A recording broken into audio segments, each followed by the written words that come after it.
Good evening, everyone. How is everybody doing?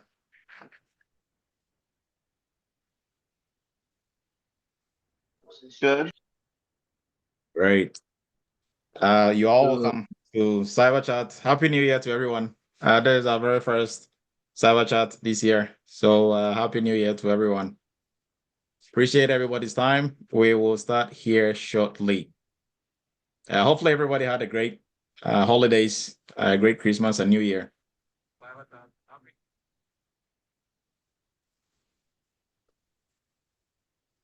All right. So tonight we have a very interesting discussion that we are going to be going through. And we are privileged to have some of our own joining us to give us some insightful tips into what they are doing in the industry, and if they were supposed to start their whole entire journey or their whole entire the process that they went through to become cybersecurity professionals, how would they have done it? And that is what we are going to be discussing tonight. You are welcome to Arithmos Cyber Chat. We do this every Friday night. And if you are new to the family, you are most welcome. And we encourage you to join us every Friday night because you are going to learn a lot from just joining Cyber Chat. There's been a couple of folks who've reached out to us to tell us by just joining Cyber Chat and what they've been learning from Cyber Chat, they've been able to use that to land cybersecurity jobs. So don't take Cyber Chat lightly. There's a lot of good info that you're going to get. So with that, we are going to move into tonight's topic: how to break into cybersecurity in 2025. So if you're already in the industry, you're looking for another role, or you are still on the fence trying to jump into the industry, wherever you are in your journey, this is going to be a session that is really going to help because we are not just going to talk about theory and what we think you should do, but you are going to hear from professionals who started just like you or who are in your position and they were able to move to the next step in their cybersecurity career. So that is what we are going to be discussing tonight.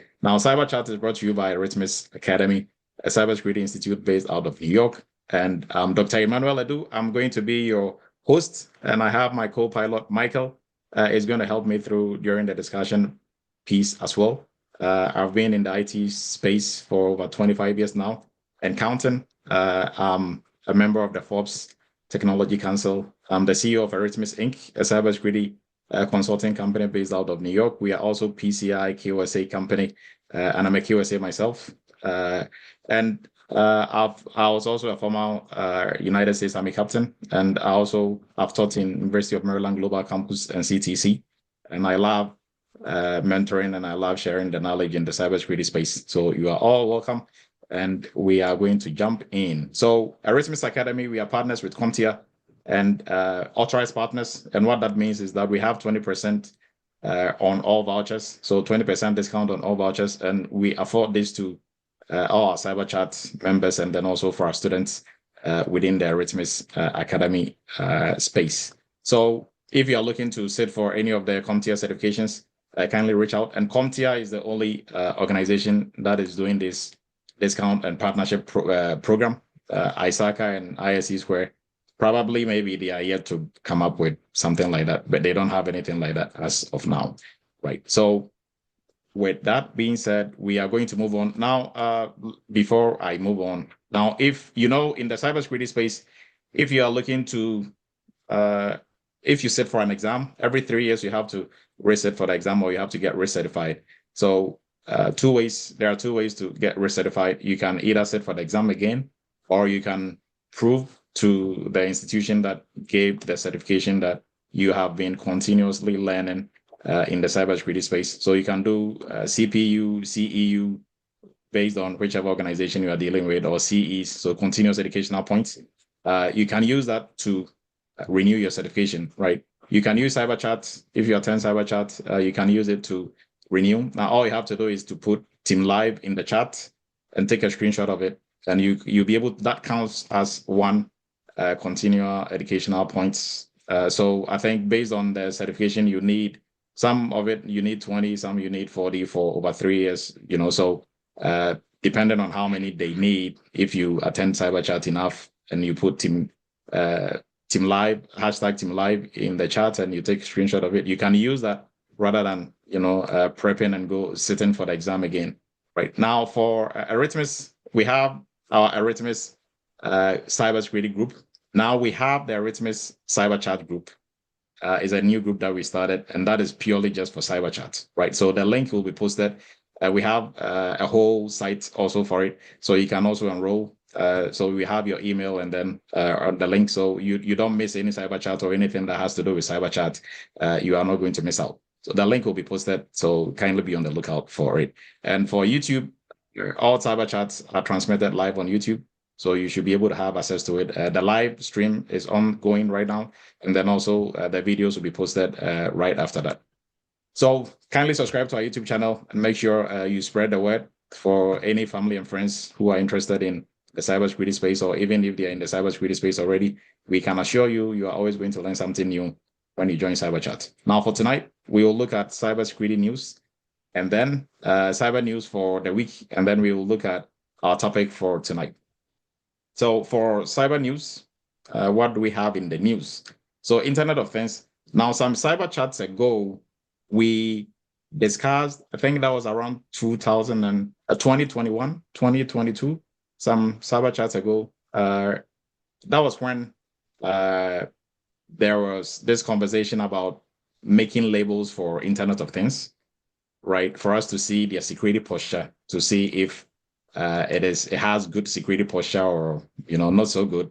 That way, we as consumers, we will be able to determine which products are more secure for us to use, right? So that conversation, when it came up, we talked about it during Cyber Chat. Now there is a different version of it.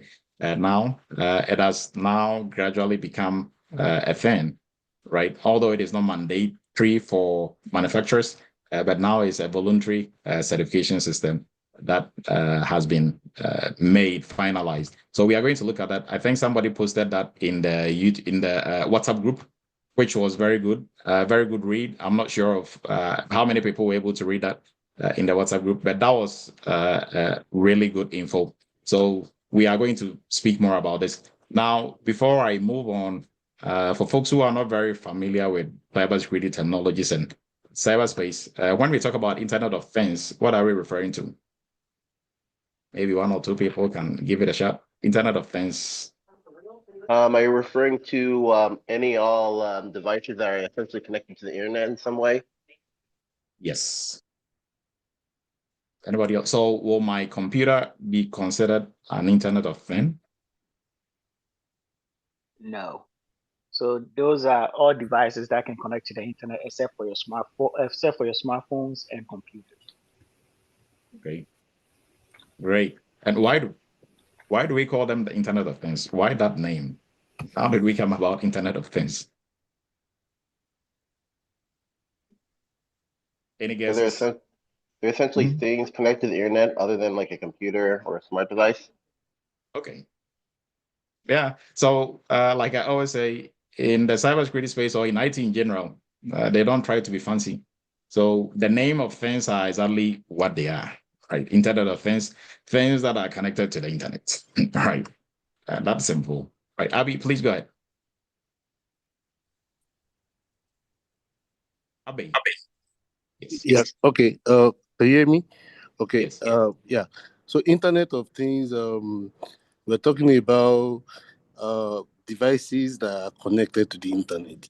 Basically, they are usually called cyber physical devices, meaning that devices that interact with the physical environment and in a way is also connected to the internet, like a car, like your light bulb, like access control devices and stuff like that.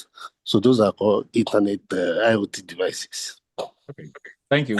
All the answers that were given right on the money. I appreciate everybody's input. Now let's move on into the news. So FCC, they've adopted the rules for the IoT labeling, cybersecurity labeling program that has been initiated. Now, if we go down history, right? So May 12, 2021, cybersecurity labeling for customers, Internet of Things devices and software. Now, if you look through here, in May 12 May 2021, there was a presidential executive order that moved NIST, or that directed NIST to come up with. I mean, when NIST is always at the end of cybersecurity presidential orders, right? Because they are the ones who are coming up with all these frameworks and all these cybersecurity stuff for the government. So NIST, they were tasked to come up with a labeling, a scheme of some sort for Internet of Things devices to help consumers to be able to determine which devices are secured and which devices are not secured. Now, why would this even be in the conversation? And then also, it wasn't just for Internet of Things, but also for software development practices, right? So this is because Internet of Things and software that we use, they are, if we take people out of the cybersecurity equation, they are the most problematic. And we can also still attribute that kind of to people because people are the ones who are coming up with these. So Internet of Things, the goal and the idea behind, Internet of Things from the manufacturer perspective or from the vendor perspective is to make it cool, to make it user-friendly, to make it fast, to make it be able to do exactly what they want it to do. They don't really have security in mind when they are designing Internet of Things devices. That makes Internet of Things devices more susceptible to attacks, simple and common attacks, right? So a way for the government or for the industry to, kind of force manufacturers and vendors to look at security more from a critical standpoint, to integrate security more into devices that they are coming up with, is to come up with some sort of labeling scheme, right? So kind of doing naming and shaming. So although they are not mandated now to follow this scheme, gradually when everybody gets on board on the voluntary side, you will gradually get to know. So let's say, for example, if your device is more secure, they give you maybe 5 stars, right? And those will be labels they will be part of the label for whatever device. So if you see 5-star, 2-star, 3-star, you don't want, as a company, you don't want your device to have 1 star, competing against other devices that have, gone through the certification process and they got 5-star, right? So that will kind of force you to do what it takes to get 5-star. So I think this is purely a strategy from the government's point of view to help and kind of force, vendors and folks who are coming up with Internet of Things devices and also software development, software that they also come up with to kind of look at security well. So this started in 2021. Now FCC has adopted it, and officially, I think on the 7th of this month, 7th January 2025, the White House has adopted it. So this has become a thing that companies, but now is not mandated. They can all volunteer to subject themselves to this labeling program. But eventually, down the line in the future, when they get more companies on board, it will kind of become, the order of the day. So if you don't follow it, your product is not going to do so much well on the market. And this is good for consumers because now we get to know that, the smartwatch, the smartphone, the smart scale that you are using, is more secure. So it's not very easy for attackers to, hack into your TV and get onto your network, or hack into your smartphone, smart fridge, or smart, anything, smart bulb that you are using to be able to get to break your network, right? So this is a very interesting discussion that I think we might probably have maybe a cyber chat or 2 on this, but I encourage everyone to dig more into this. This is how you really grow in the cybersecurity space, by continuously, following such cybersecurity discussions and looking at the perspective of why are we coming up with this, and why do we even need to do this for Internet of Things, and digging more into what are some of the security issues when it comes to Internet of Things. Right? So we are only going to look at one topic for cyber news because we have some of our panel members will be running a little bit late, so we want to go through this real quick and give them the floor before we continue. Right? So before we jump in, our AI governance specialist course is starting on the 20th of this month. So if you are looking to, specialize in AI governance, we encourage you to look into this program. And then also our cloud security also starts on the 16th of this month. That is next week. I think next week, Thursday. 16th is when we're starting our cloud security. All these are live sessions that we have twice a week in the evening, 7 p.m., 8:30, 7 p.m. to 8:30 p.m. Eastern, right? And then for folks who are totally new, looking to jump into cybersecurity, we encourage our cybersecurity entry-level course for you. Very comprehensive course, 4 months, 2 months of training, 2 months of internship, where you really get to work on real-world security projects and get to do. So now you don't, for this year, Arithmos, we are pushing the agenda of don't just learn cybersecurity, do cybersecurity, right? And when it comes to doing cybersecurity, if you're looking to specialize in any niche in the cybersecurity space, our PCI compliance, payment security compliance space is one area for all security professionals and IT professionals who are looking to specialize in any area of cybersecurity. This is one of arguably the most lucrative areas in cybersecurity. At Eretmis Academy, our highest paying students, they are all from the payment security course. And this course comes with the training and then also the internship. And then our last item that we are looking at, our GRC internship is starting on the 25th. And this is where you actually do GRC projects, right? You are not just you are not learning, but you are doing. If you are tired of all the theoretical stuff you've been learning, different GRC bootcamps you've been to, but you really know you cannot do nothing in the GRC space, right? This is where to come to really get your hands dirty working on GRC projects. Knowing is one thing, doing is a different thing. You can know all you want and, talk about things that you know and things that you've read. If you've never done it, you've never done it. And that is what employers are looking for. During interviews, you can't talk your way through things that you've not, done, especially if you are talking to somebody who really do that for a living, right? You cannot really BS your way through. And even if they like you and they allow you to BS your way through and you get a job, you can't BS your way around the job. You have to do the job. You can't talk your way out of the job, right? It's like if I went for a driving gig, they gave me the gig. Now, guess what? I have to drive. I can go to the restroom where I want. For half of the day, yes, they'll wait for me. They're still going to give me the key. I have to drive, right? I can't call my friend to show me where the steering wheel is at and where that is at. So if you find yourself in that boat, we encourage you to get onto the Cybersecurity GRC internship. And our WhatsApp group, we have the Cyber Chat WhatsApp group now. And we also have our general group, which I think is almost full. And our YouTube channel, kindly make sure you're subscribing to our YouTube channel. And we are going to jump into our discussion for tonight. So how do you break into cybersecurity in 2025? And for folks who are already in the cybersecurity space, already in IT, how do you scale up in 2025?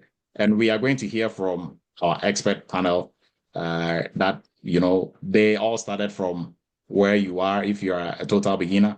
And they are now cybersecurity professionals working in different roles, in managerial roles, and other roles. We are going to introduce them here shortly. So the discussion topic for tonight, we will focus on their personal journey, career path, skills and preparation. We'll look at advice for aspiring cybersecurity professionals, and then career growth and long-term success per what they've done. So introduction of our panel members tonight. We have Michael. Michael has been one of our regular panelists. Michael is a GRC specialist and also a GRC manager at Gentiva Medical Health Services. We have Bettina. Bettina is going to go first, ladies first. She's a cybersecurity manager at Munich Airport, New Jersey, right? Not Munich. Munich Airport in Germany, I think they are the ones running the Newark Airport. So, that is the name. Probably Bettina can explain more. And then we have Frank. I think we missed Frank's name on there. Frank Osei is a PCI manager for Globe Petroleum. And then we have Michael, one of our instructors. And also Michael wears different hats, and he's going to be the one leading us tonight, walking us through some of the questions as we move along. And then he's also going to give his own expert opinion about how we are going to move forward. Now, all these, awesome panel members that we have, they are all Eretmis old students, right? They came to us, came through, made sure they did everything that they were supposed to do, put in the work that I can tell you and they are at where they are now. Some of them started from no IT background, no cybersecurity background, and they have built themselves in terms of knowledge and skill up to where they are now. And they are all superstars in their work environment, right? So you are going to hear from them. And with that, if Michael is on here, I'm going to hand over to Michael and we will start our discussion. The ladies first, so we are going to have Bettina go first. Bettina is running a bit late, but we will let her go first. So Michael, if you're on here, you can chime in and then I'm going to hand over to you. Yeah, I'm here. Good evening. I hope everyone can hear me. Yes. Yes. All right. I know Dr. Edu has said it all. There's been, I think, 28 minutes over the top of the hour, so I'm not going to waste a lot of time. We'll dive straight into it by a Happy New Year to everyone. We'll start with Bettina, like Dr. Edu said. So first off, I think most of the people here know some of you already, but just for the sake of those who are just joining for the very first time, maybe you are trying to break into cybersecurity, you are trying to crack the code into what do I do? How do I get myself involved or surround myself with people who are very good in cybersecurity so I can progress my career? This is what you need right here. This is for you. And maybe you're already into cybersecurity, you're trying to take your knowledge or your expertise to the next level. So you are trying to ask questions, okay, what do I need to do to get to the next level? This is also aimed to help you out. So the goal of this meeting tonight or this cyber chat is to just unravel all these knowledge areas so you can make informed decisions as to what your next cybersecurity career is going to be. So Bettina, let's start with you. Can you do a quick introduction about yourself, how you just came up and decided to pursue cybersecurity, and also the team to know you a little bit? Okay. Can you hear me, please? Yes, Betty. Okay, all right. As was already mentioned, my name is Bettina Kwate. I am a cybersecurity manager at Munich Airport, New Jersey. So Munich, it's a German company, but we manage the Newark Airport Terminal A, just Terminal A. And so, yeah, I'm also a lawyer and from Ghana originally, and I relocated into this country a few years ago. So, yeah. So the question about me, how I ended up being a cybersecurity manager from a legal background, it's quite interesting. And I've always been fascinated with by the intersection of technology and law, basically. So when I moved into this country and I decided to basically have as part of my career, learn more about technology. So I decided to go with cybersecurity. So earlier in my career, I realized that cybersecurity mainly was like becoming an increasingly critical aspect of our digital lives. And then I saw how cyber threats were, evolving and how organizations were struggling to keep the pace and all that. So I decided to pivot into cybersecurity because it really actually, I wanted to be be on the forefront mainly of this rapid, evolving field. I always say that the world is changing, and when things are changing, you need to be part of it. And if you're getting part of it, you have to do it and do it better. So I decided to enter into cybersecurity because of these new stuff that is happening into this world and our technology and how things are going in and all that. So basically, that was the reason why I decided not that I'm throwing like my whole legal background away, but it really also helped me with regards to it gave me a strong foundation with regards to like risk analysis, compliance, regulatory framework. Trust me, it gave me like a broader perspective about so many things. It was quite easier for me to understand certain things, and my background as a lawyer really helped out as well. So that was one of the main reasons why I decided to enter into cybersecurity. Can you hear me, please? Yeah, we can hear you. Thank you so much, Bettina. Before I pivot to you, I'm sure most of the people here on this chat, they are very curious to know what you currently do, your role. Can you just give a high level, your current role, what you do, so they know what you do, please? Thank you. Yes, sure. As my role naturally goes, cybersecurity manager. We have a whole team of cybersecurity at Munich Airport. I mean, it's a huge place. It's at airport. So yeah, we have like our SOC team. We have like other people, like a whole IT department where I manage all of them. So I don't just manage the people that are in like cybersecurity alone. I also manage we have like the application analysts, we have like the admins, we have so many, basically everyone on the IT team. And it's quite interesting because when I was interviewing for this role, and I mean, throughout our discussion, it's going to come up. It was the role was to be a cybersecurity manager, but then when I entered into, you would think that I was just going to do something with regards to only cybersecurity, but then I found out that the role involved a lot, and there were so many other things that I came under my role that I had to quickly adjust myself into making sure that I was mainly like managing the whole like basically IT team. Yeah, so it was a challenge that I was happy to take, because I had like a great foundation from my studies and everything before I entered into this role at Munich Airport, basically. So I managed the SOC team, and I also manage like all the other IT employees on the premises, basically. All right. Thank you so much, Bettina. We appreciate it. So I'm going over some quick housekeeping and rules of engagement here. So we are going to cover a lot here tonight. So please, if you do have any questions, please feel free to throw them in the chat. I'll be monitoring the chat and I'll be asking the questions away, right? We'll highly encourage you to just wait to the very end. If you don't answer any question you may have, then you can raise your virtual hand, but try as much as possible to tailor or tee up any questions in the chat so we can answer them away. Thank you so much. And also my panelists, please try and break some of the acronyms down. I'm sure some people up here, they've never, they are not really into cybersecurity. So try and use commonplace words so they can understand you. I know you were talking about operating a SOC, a Security Operations Center. We'll probably talk about that later for those who did not know exactly what it is. All right, we'll pivot to you, Mike. So Mike, you go next, and Frank, you go right after Mike, Michael Yeboah, my own namesake.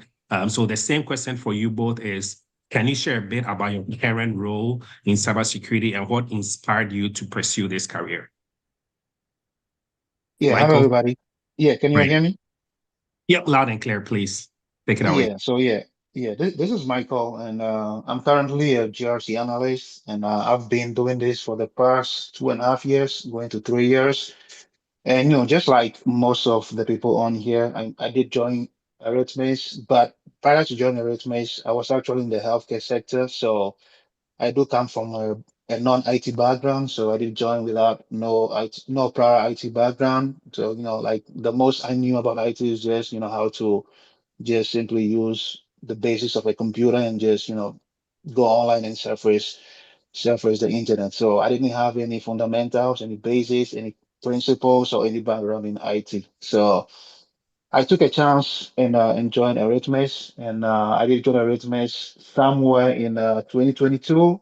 I did the entry, so I did actually join the entry level course. I did the entry level course, and right after the entry level course, I joined the internship class, and I was able to secure my first job prior to finishing the internship. So yeah, so as I said, I've been doing this for 2.5 years, and I know most of the people on the call already know my history and my background. So as I said, I came from a non-IT background like most of us on the call, and I was able to basically break in, just going through the template that Dr. Edu has laid down through Eretmis Inc. So this is just a brief introduction. All right, thank you so much, Mike, for that high-level intro. So Frank, please, if you are ready, you can go ahead and take it away. Yeah, thank you, Michael. So the question was about my current role and what inspired me, right? Yeah, correct. All right. Hi everyone. My name is Frank Osei. Dr. Edu, I think you owe me a free course. You got my name wrong in the beginning. So I know, I was right? just waiting for that, Frank. I was waiting for it, and you deserve it. Yeah, he owed you. At a point, I got really confused. I was like, I know the face to be Frank, but I'm seeing a different name there. Yeah. So everyone, my name is Frank Osei. I'm the program manager for PCI compliance with Global Partners LP. It's petroleum, gas, and we deal with petroleum and gas company, and we also have a couple of convenience stores and gas stations and restaurants thereabout, and a few franchises all over the US. So a bit about my role. As a program manager for PCI DSS compliance, my role involves ensuring that my organization meets stringent payment card security standards. I oversee compliance initiatives, coordinate cross-functional teams, and provide strategic guidance on mitigating risk associated with payment card data. So a little background. My interest in cybersecurity began with a fascination for technology and also a desire to protect sensitive information from emerging threats. We all know the dynamic, ever-evolving nature of this field and its critical role of safeguarding businesses and individuals inspired me to pursue this career path. And I started with entry-level course with Arithmos, and I moved on to the PCI specialist course and had an internship after that. Then I moved on to the expert course, and now here we are. So that's a little bit about me. Thank you. All right. Thank you so much, our panelists. We appreciate you all. And I'll be chiming in every now and then. But like I said, we have a lot of questions. Hopefully, we don't break and have two segments for this particular cyber chat. So I'm trying to be a respectful of time as well. So we'll try and bulldoze through these questions. So the second question for the panelists, and we'll go in the same order, starting with you, Bettina, is what steps did you take to break into cybersecurity, and what are some of the resources or the training materials that was most helpful for you in preparing for this role? And I'll take this one more time. What are some of the steps that you took that you used to break into cybersecurity? What are some of the resources or training that really helped you and prepared you for this role? Okay, thank you very much for this question. This is a very interesting question because anytime you have this question, it brings me back to how my frustration led me to Eretmis Academy. So earlier 2024, I think it was around a time like this. It was in January where before. So I would say like actually December 2023. That was when I really decided to like enter into cybersecurity, and I have a few friends who were already in the space. So I would ask for like advice and things like that, and how I needed people to like help me, like point me to the right direction. Some of them would like teach me the things that they know and they were doing on the job, and it was quite frustrating for me because with the background that I had, I'm somebody that I always really want to like, if I set up my mind to do something, I want to do it and do it better. So I had a few friends who were like telling me, hey, you need to read this, you need to read that. And I would really get frustrated, to be honest with you, because I feel like the people that I was talking to were maybe, I would say, I don't want to use like the word wrong people because they're already in their roles in their companies, but it's actually like the right word to use because they were not pointing me to the right directions. And a friend of mine finally, so I was just on YouTube watching like videos because I used to do that, and then I chanced on Eretmis Dr. One of Cyber Chat on YouTube. So after watching that, I decided to give Dr. Edu a call, I think in February 2024. Yes, and I remember the first time that I had a conversation with him, I introduced myself and I was telling him how I wanted to be like a cybersecurity analyst and the frustration that I've had in the past and all that. And he understood me from where I was coming from. And then he encouraged me to join the entry-level course. So I started if you look at the role that I'm doing right now and what I do at work, you will think that I've been into this space for years. But I started actually working in this company for a few months ago. I joined Eretmis just last year, February, and I think there was going to be an internship in March. So immediately I joined. I mean, Dr. Du knew how serious I was when I called him. So after I had the conversation with him, I think that very day or the next day, I decided to join the entry-level course, and I took from the whole of February till the time that I wanted to join the internship there and then. So I took my whole time, that whole month, and I really studied. And I always say this because coming from a legal background, I mean, being a lawyer, I was also a law professor in a university in Ghana. And this, if I'm telling you that I've really studied, I have studied. So I did all that in the whole month of February, and then I decided to join their internship with Eretmis. So that really helped me a lot. And I remember Dr. Du making me the group leader, and I was like, oh my God, I just want to learn and find a way to get into this career. I'm not looking to be like a group leader or anything. I always wanted to be like on the back end. But hey, I think it was one of the best things that Dr. Du did for me when I joined that internship, because as if he knew that my first cybersecurity role was going to be a manager. So not only did I learn to get a great foundation in getting studies and the hands-on training, I also learned being a group leader in that internship. It really helped me a lot on how to manage people.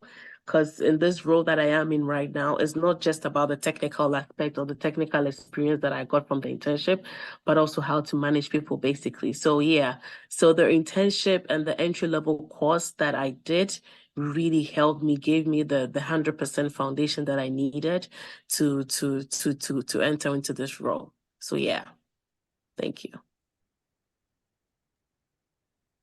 All right. Thank you so much, Bettina. Appreciate your insights. So we will pivot to Michael. Michael, please take it away. Same question for you. What steps did you take to break into cybersecurity? What are some of the resources and training materials that were most helpful to you?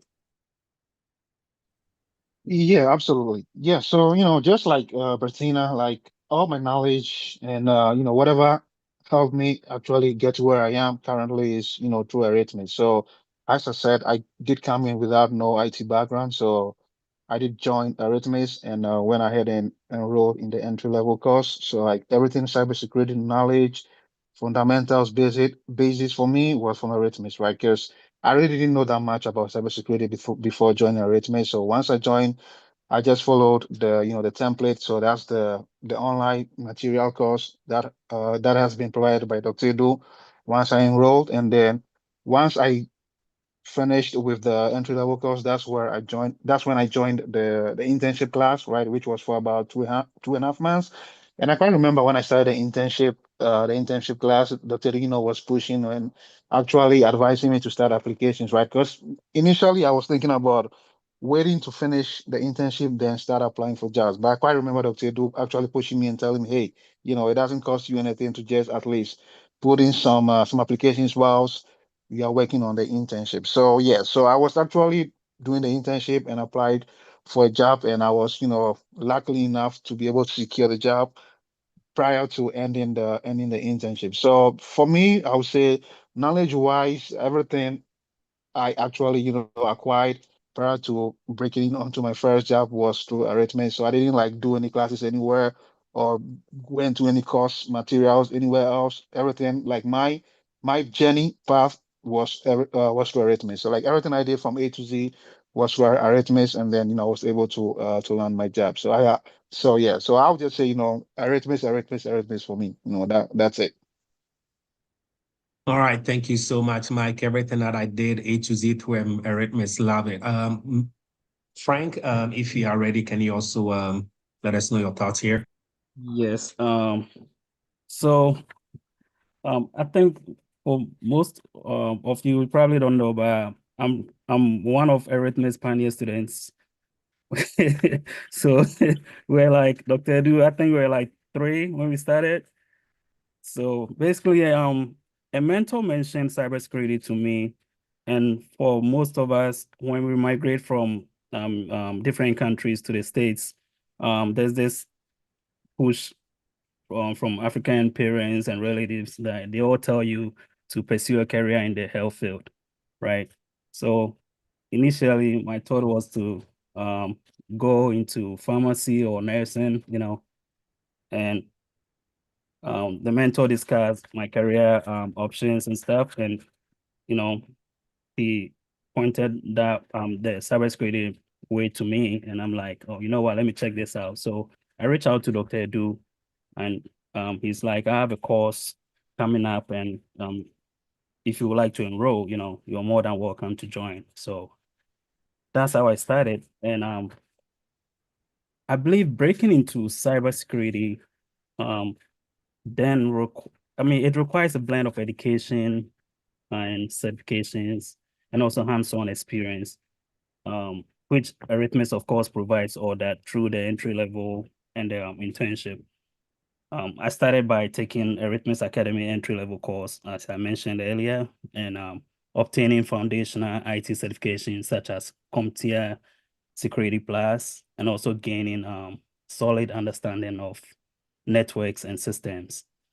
And also participating in internship was also pivotal in building my skills. And I did all this through Eretmis Academy, no other institution. So that's how I got into the field. All right, thank you so much. So in case you are here, you are wondering, you see we have diverse backgrounds here. Michael, I know he's from a science background as well, I think biology or something like that. Frank, like he was telling you, and we also have our very own Bettina, drafting legal contracts, reviewing legal stuff, doing law of tort, whatever, from an LLM background, and she's here doing cybersecurity. So you can tell it doesn't matter where you come from, you can always break into. We also actually have nurses who have to pivot into cybersecurity roles. Maybe with time, some of them can probably come on again and just inspire some of you all. Yeah, I forgot to add to it. My background is actually in economics. I pursued economics in college. So yeah, yeah, all right. That's I wanted to chime that in. All right. We have an economics major here. All right. Now, let's dive into this next question here, a little bit interesting. So I'm sure before you all joined, you had different perspectives and different thoughts, right? So now that you are actually working in the field, how does the reality of the job compare to what you expected it to do before you joined? How was it when you joined? How was the reality? Was it the same that you expected? Was it a little bit different? And I'll start with you here, Bettina, just we follow the same flow. The reality, yes. This is very true. It was basically, I remember when our first time when we did our first introduction to the internship that I started in March 2024. Dr. Edu was always telling us how we should take this thing very seriously, because everything that we're doing in the internship is what we're going to see when we're on the job, and that was 100% true. My first week at my job, actually the very first day that I was introduced to the team that I was going to be like the cybersecurity manager, I was standing there looking at their faces, and the very first question one of the people, like the admin guy, told me was, "Hey," and this is, I'm just copying his words, like I'm just mimicking. He was like, "Hey, do you know how to draft policies?" I was like, "Yeah." And then he was like, "Thank God. I mean, we're looking for somebody to help us with that." And guess what? The very first thing that I did on the internship was how to draft policies. everything that we did in the internship was the same way as is being done on the workplaces. And it will shock you to know that the people that have been in the industry or like in that space for more than 10, 15, so many years were lacking or are lacking in a lot of knowledge with regards to what to do and what not to do, even with all the years of experience that they had. So for me to even join the team to manage them and to me telling them some of the things that they have to do with just a year of I would even say a year because I started in February and I started working in August. So for me, having that a few months of training and me teaching people or guiding some of the people on my team what to do, it tells you that it was basically the same for me with regards to the internship that I did. And I really take it seriously. Had I not done that, I would have struggled a lot on this job. So yeah, that is what I would say for now. All right, thank you so much, Michael.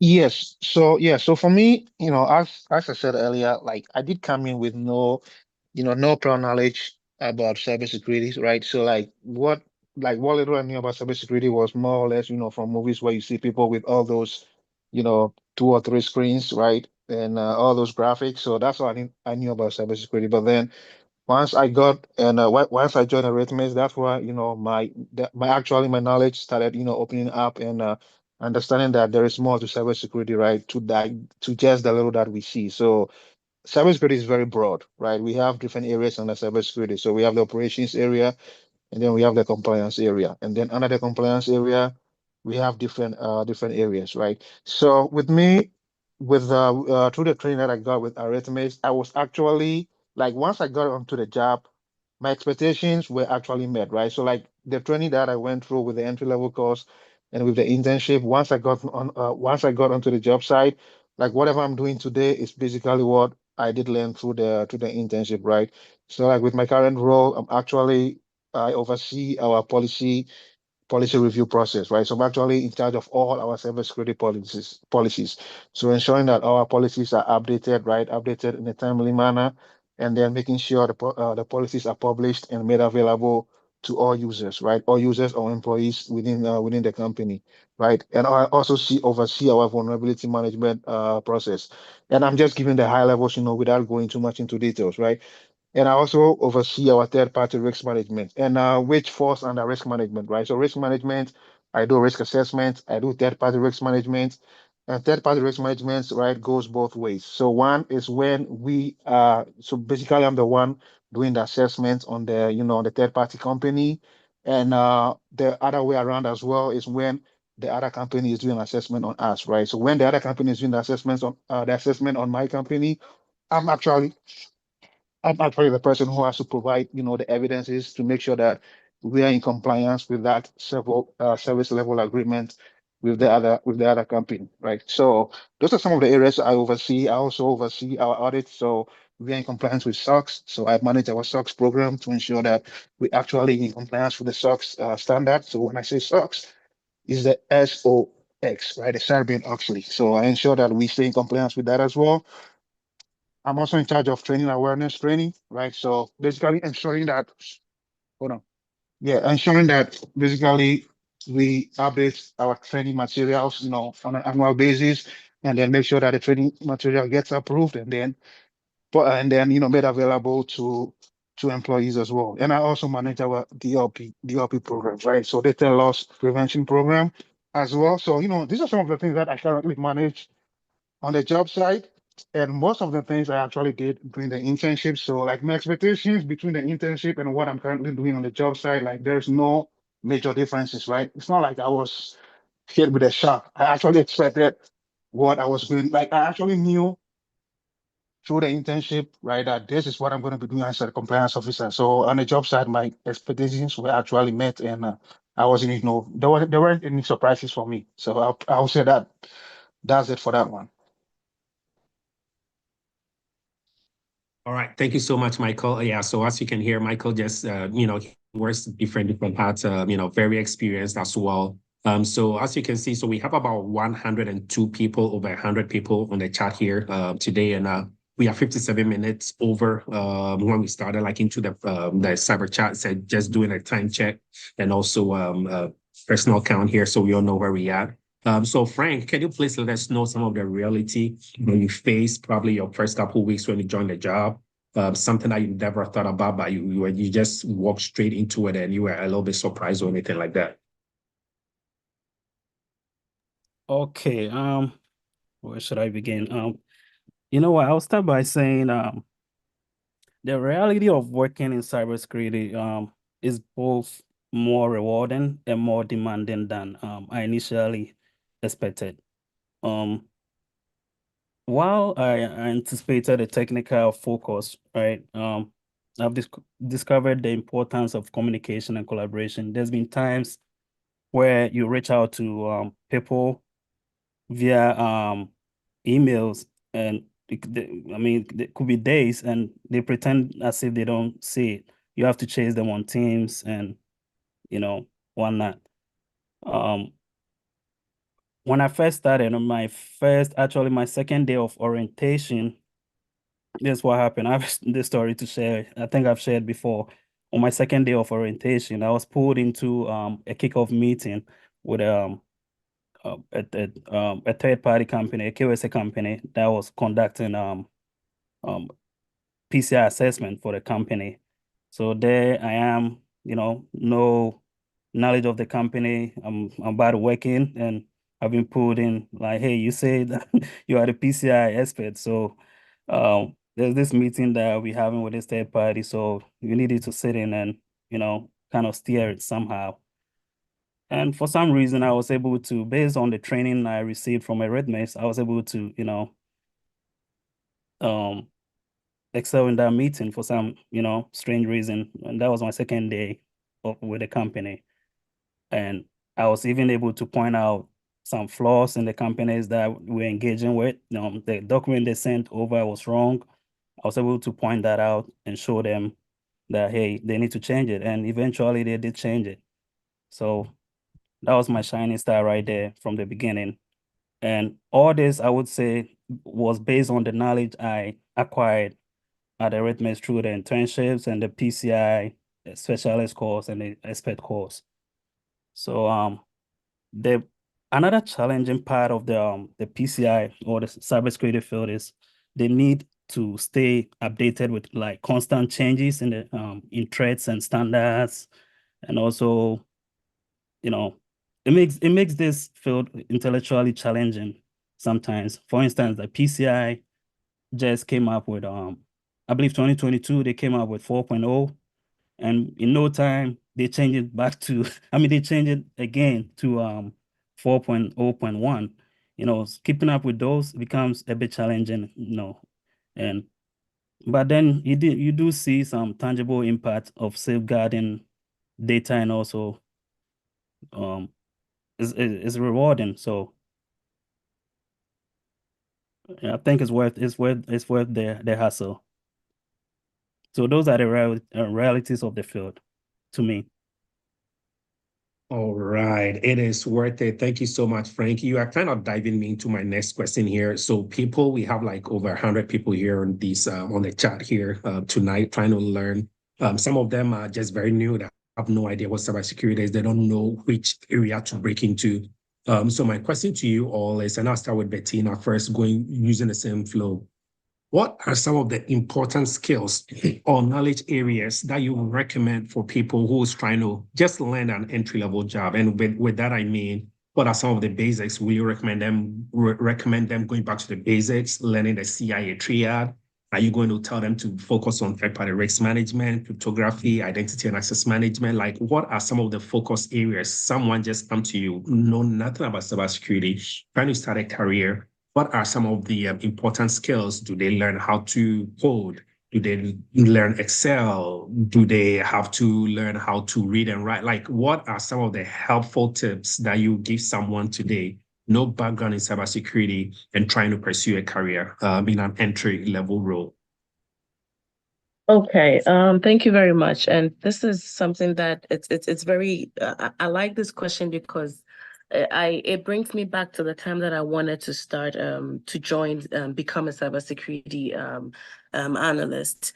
It was because the people that I earlier on contacted before I joined Eretmis, I noticed that a few or almost all of them, I would ask somebody, "Hey, are you into IT?" The person would say, "Yeah." "What do you do?" They would tell me, "Cyber." And what part of cybersecurity? And then they are like, "Oh, I do vendor risk. I do this, I do that." So I noticed that apart from whatever it is that the person would have told me that they've done, they knew nothing else apart from cybersecurity. And it was, I felt, and I'm somebody that I like to read a lot. So I noticed that from what I was reading and from what I was getting from the other people, I noticed that it's either one, they themselves don't know what they are talking about, and they were just lucky to land a role in some company, or they didn't get the right training, basically. So, and that always like brings me back to how I was very comfortable when I met Dr. Edu and Eretmis, because I wouldn't say if you really want to start something, the first thing that I would tell anybody is to make sure that you get the right foundation. Because if you want to do well and do better at something that you do, it helps you a lot if you have a great foundation. And by great foundation, I'm talking about not just putting yourself in a corner with regards to, let's say, you just want to do, somebody will say, "Hey, I just want to do vendor risk." What are you going to do apart from that alone? Because the question here now is, especially in the role that I am in now, yes, I was asked to be, I interviewed to be a cybersecurity manager. But then when I entered into the role, not only am I doing awareness training, and I'm talking to you now, the only person, I'm doing an awareness training, and I started a few weeks ago. I'm not even done for the whole airport. So I'm doing for management, I'm doing cyber awareness training for IT department, I'm doing awareness training for the finance department, for BHS, OCC, like baggage claim, all those people, I'm doing awareness, cybersecurity awareness training for them. So imagine if the only thing I had studied or learned to get into this role was to do, let's say, vendor risk. How was I going to do all these things? Apart from that, I'm not just doing awareness training. I do the same vendor risk because we have vendors. So when they come, we are getting like people that are coming into there. I am the brain behind that to let them know that we need to check ABC. Well, with regards to finance, I need to make sure that they are doing the right thing. So it's not just about, you don't need to corner yourself into some aspect of cybersecurity because you don't know what the job is going to require of you. Yes, you may have interviews to be like, let's say, and I'm using just vendor risk as an example. You may have interviewed to be a vendor risk analyst on a role, but mind you, the role, the profession that you're saying that you have expertise on is cybersecurity and not just vendor risk. So when you're in a company, anything can happen. And when it happens, they are looking up to you, the cybersecurity professional, to do the job. So I would tell anybody that really wants to do this is to have like the great foundation. And by great foundation, what really helped me was the entry-level course. The entry-level course gave me everything that I needed for foundation-wise to know what to study, know what I know now to be able to build upon it. And it helps me because ever since I started working in this place, I've only spoken to Dr. Du with regards to what I'm doing, I think just twice. And this is because I'm not saying that because he's not available. He's always available. But the foundation that he gave me, the knowledge that I acquired from the training, the internship, and also from the entry-level course held me enough not to be scared when certain things happened. Now, I know how to do my research based on the foundation that I had. So there are certain times I don't even need to go running to Dr. Edu because he's given me the tools to look for what I need to do my homework anytime I'm faced with any challenges on the road. So yeah, so I would tell anybody to start with an entry level because it's going to give you basically the whole foundation, give you an overview of cybersecurity, and that was a very good help for me. Yeah. All right, thank you so much. So, Michael, over to you. What are some of the important skills and also some of the knowledge areas that you recommend to someone who wants to land an entry-level job? Yeah, so I think Bettina pretty much, have said it all. And I think in addition to what she said, like what I would add is that, we have to be cautious, right? Because there's a lot of people out there, who just set up some courses, maybe to teach you IMF, right? And they say that's cybersecurity, right? Or they might teach you third-party risk management or teach you auditing, right? So like even in conversation, I'll sometimes talk to people and maybe they are IT auditors, right? But then they will say they are cybersecurity expert. Cybersecurity is not just IT audit. Cybersecurity is not just third-party risk management, right? Cybersecurity is not just employee training awareness. Cybersecurity is not just vulnerability management. Cybersecurity is not just policy review, right? So just like how what Bertino said, you want to invest in a course that's going to provide you, right, with the basics and the fundamentals in cybersecurity in general, right? So like for us here, like definitely if you understand, if like me personally, I went to Arithmos, so that's my advice that I give most people, right? Because that's the course that actually shaped me, right? Shaped me and provided me with the tools and the skill set that enabled me to to survive and and actually made it to where I am currently as a GRC analyst, right? So that'd be my advice. But for most people, like because I do talk to people and they are like, oh, okay, maybe I don't think Arithmetic is the right way. Whichever way you take, just make sure that, like what Bertina said, make sure you enroll in a course that's going to provide you a 360 degree, overall fundamental and knowledge in cybersecurity, right? Don't let somebody out there lie to you, right? And just teach you one aspect or one area of cybersecurity and tell you that, hey, now you are equipped to be a cybersecurity professional, right? So like, let me just give myself as an example, right? So prior to joining Arithmetic, I was actually about to enroll in a third-party risk management course, right? But they were selling that as a cybersecurity, like basically once you are done with that third-party risk management course, you can call yourself a cybersecurity professional, right? But guess what? Like currently on my job, I do policy review, right? With a course in just third-party risk management, how am I, how would I survive doing policy review? Because policy review is not taught, right, in a third-party risk management course, right? Same thing with auditing. If you just take a course that teaches you RMF, right? RMF or third-party risk management or one aspect of cybersecurity, that means you are missing the rest of the areas in cybersecurity, right? So we just have to be cautious because there are a lot of people out there, right? People even from our communities, they'll just, set up a class, teach you one area of cybersecurity, it might be third-party risk management, it might be auditing, it might be vulnerability management, it might be incident, look, whatever it is, right? And they sell you that as teaching you cybersecurity. But like the best thing you can do for yourself is actually taking the time. Sometimes, we just want to maybe learn one area and then jump into it and then, start making the money. But guess what? Without the fundamentals, the principles, the basis, you are just going to struggle, right? So, like, even though cybersecurity, we have different areas, all those areas piggy bank back to those principles, those bases, and those fundamentals, right? So, let me just give an example, right? So, basis of cybersecurity, some of the cybersecurity terms, you'll find them both in policy review. It comes up in policy review, it comes up in third-party risk management, it comes up in auditing, right? But let's say if you've just taken a course in one area and then you happen to get a job as a GRC analyst, there is no way somebody with just a background in third-party risk management is going to be able to run a GRC program for a company, right? As I said earlier, for my company, I manage our policies, right?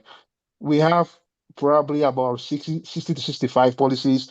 So imagine throughout the year being the one in charge of ensure that those policies are all reviewed, right? I personally don't own those policies as a GRC analyst, right? Most of the policies are owned maybe by the engineers, by the architecture team, but it's my role to ensure that those policies are updated, right? But this is not going to be taught during an RMF program. They're not going to teach you this during an auditing course, right? They're not going to teach you this doing a third-party risk management course. So like basically just to go back to what Bettina said, what you want to do is you want to enroll in a course that's going to give you that overall cybersecurity background, right? And once you acquire that background, it's going to be easier for you to branch into the different areas, right? So for me, example, when I got through with the entry level course and then I did the internship, if I should have gotten a job in third-party risk management, I did third-party risk management in the internship, so I was going to be able to survive, right? Because in the internship, we did a little bit of everything, right? We ran about 10 projects, and all the projects actually hit every specific area of cybersecurity, right? So we did policy review, we did third-party risk management, we did incident response, we did risk register, right? So like these are some of the things that I'm mentioning, right? So, just trying to make it brief, just make sure you get a course that's going to build you up, right? Because mind you, you are coming from a no IT background, right? So you're coming from a no IT background. It's like, you wanting to do surgery without going to medical school, right? First, you go to medical school, you get an overall background in medicine, and then you can branch. You go to if you go to like let me say oncology school, right? You want to specialize in oncology, right? People who work on cancer patients without having that background in medicine, you are just going to struggle. You're not going to make it, right? So if you just go for an audit course and then you get a job in a compliance area, compliance involves a lot, different aspects of cybersecurity, right? And you are going to be in charge of managing all those areas. So just imagine if you just know just one portion, how are you going to survive in the rest of the other portions that's related to GRC, right? So you always want to be mindful and be cautious about what people are selling out there, and just make sure, right, you want to enroll in a course that's going to give you the overall background. It might not be Arithmos, it might be somewhere else, right? But for us on here, definitely we are going to advise you to go to Arithmos because that's what works for most of us, right? But if you think it's not Arithmos, fine. My advice would be just make sure you enroll in something, right, in a course that's going to give you that overall background and skill set in cybersecurity in general. If not, trust me, you're going to get on the job and you'll be praying. You're going to be praying to get fired on the job, right? Because once you get a job, they expect you to know certain things, right? You get on the job, nobody's going to train you on how to do a third-party risk management. They might train you on how their software works, right? But the processes, the principles, the basics, the fundamentals, they expect you to come in knowing those. So nobody's going to train you. So you get a job and then let's say you are not able to move on. What are you going to tell your manager? So just build yourself up, make sure you get the right training.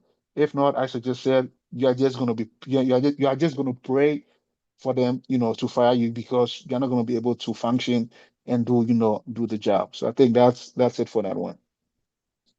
All right, thank you so much, Michael. You literally just channeled me into my next question here. So I'll be monitoring the questions in the chat here. We have so many questions in the chat, and I've summarized all of them. So Frank, this one is for you.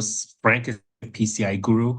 He's very humble. He doesn't talk a lot about himself. But Frank, I'm going to pivot a little bit and ask you these questions by summarizing all the questions in the chat, right? So for you, Frank, there are people here, right? They are trying to get into cybersecurity. They have no idea what to do, right? What really helped you in terms of, do you have to know how to use Word, Excel, PowerPoint? Did you know how to talk to people? Like, what are some of the things that, because someone is also asked question about how you handle imposter syndrome. Were you scared on your first day that, oh, I'm getting fired the next day? I know Michael just touched on it. What did you do, right? Learning, jumping into this new role, right? What helped you, or what do you think can help them? Like I said, they need to know PowerPoint, Excel, or how to, whatever that really help you so you feel comfortable at a job. All right, great. I think Bettina and Michael spoke very well and at length about everything that everyone needs to know. And those were great insights. Thanks a lot for that. And I wouldn't talk much about it because they did speak everything. They took the words out of my mouth. And what I will add to it is I'll probably add a few examples and what I've encountered in helping others secure jobs. And just last week, I helped this lady. She's a nurse, and I think I shared that story with Dr. Edu earlier. And this nurse has secured a VP role at this company. I was helping her through the interview and stuff. And for some reason, she's able to get a job, which I'm proud of her. So I did advise her to, you know what, I think your foundation is a bit shaky. So find a course, it doesn't have to be with Arithmos, but I would suggest you take it with Arithmos when it comes to like the basics, So I suggested her to reach out to Dr. Edu and take the entry-level course, because that will equip you with everything you need, right? I'm a PCI guy, and guess what? Just last week, we did our annual pen test requirement. We conducted our annual pen testing, and we sat in meetings, and there were some acronyms and stuff being thrown around. And guess what? I wasn't new to it because of my foundation from Eretmis, to the point where, again, I was able to point some things out to them. And guess what? They redrew it and redid the whole document again based on my recommendations. And I even shared with Dr. Edu about that too. So imagine if I didn't have that kind of foundation from the entry level, right? I wouldn't be able to point all those out to them. And I think when it comes to like some skills, some basic skills as using Excel, Word, all that, right? I think you can watch YouTube videos and self-study. Do that like on your free time. Don't be on social media too much. Use those free time. You can spend 30 minutes a day to learn a thing or two.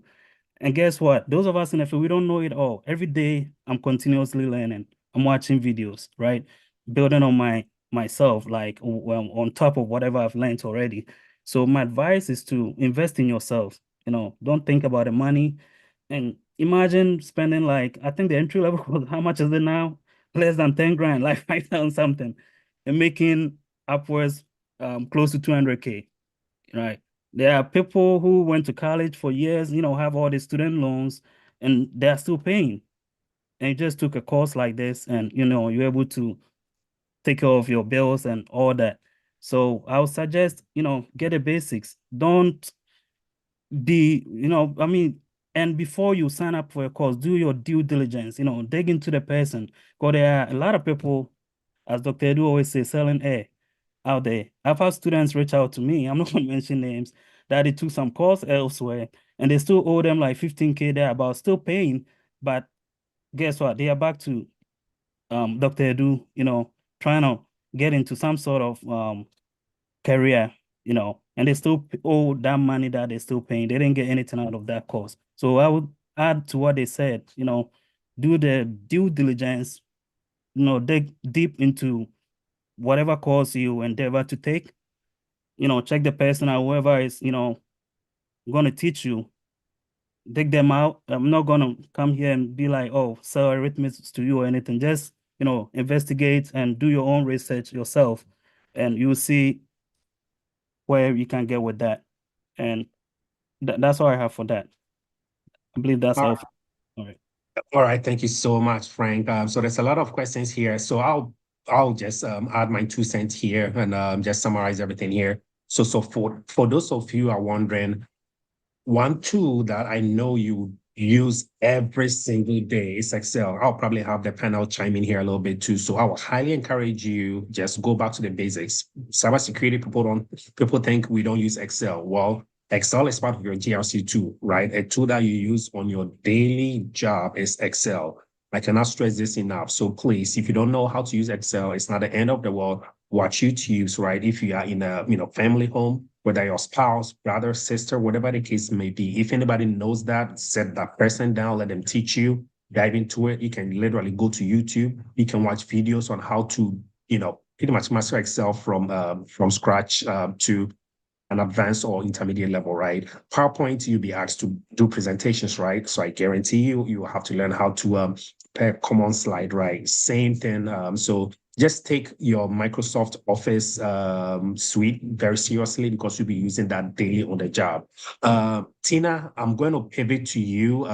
Some people are here wondering, okay, I'm getting scared. A lot of people are talking to me about certifications. So doing a time check, we are an hour and 22 minutes into the cyber chat. So I'm going to be a little bit, pivoting to different areas here. So Tina, what are your expectations when it comes to, certifications? Do you need a CISSP to get a cyber job? Do you need a CISA? Do you need CISM? Do you need a SENS certification? Do you need GIAC? Like, do you need OSCP? People want to know, do you need computer security class to learn your first job? Do you need to focus on certifications to land your first job, Tina? Okay. Thank you very much for this question. I'm sorry if you hear some noise. I'm on the move. I'm on my way somewhere now. Sorry. So for me, I would say that it's a yes and a no. Yes, and the fact that sometimes if you have, I mean, if you don't have the knowledge and you let somebody, because I know that there are some people that allow people to help them get certifications and all that. The question is, you have all those certifications, can you do the job? Because for my role, even though the only certification I had was Computer Security Plus, and even with that, nobody asked me anything with regards to what's it called, certifications during my interview. The only thing they wanted to know was, can you do the job? And with the questions that they were asking me, and with the answers that I was given, and with what I'm doing on the job now, it did not really matter for me in my role. So I'm speaking personally for myself. However, I know that sometimes you will see that when you're looking for a job, they will post a lot of certifications that you need to have. Don't be scared. I saw all of that and I still made the application and I was hired, even just for just one, what's it called, certification. So I would say that it's a yes and a no, depending on the company that you want to go into.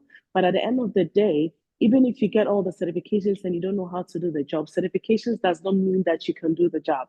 Some people have done this for years and do not have any certifications, and they are still doing way better on companies and on their roles in any company that they find themselves. So for me, I would think that it's always better to actually get yourself in and understand the role and the job that you want to do, you want to enter into before thinking about certification. Certification is a plus, but then now most of the people, trust me, in the company, they already know that people have the certifications, but the minds and their qualifications do not match up to the certifications they have.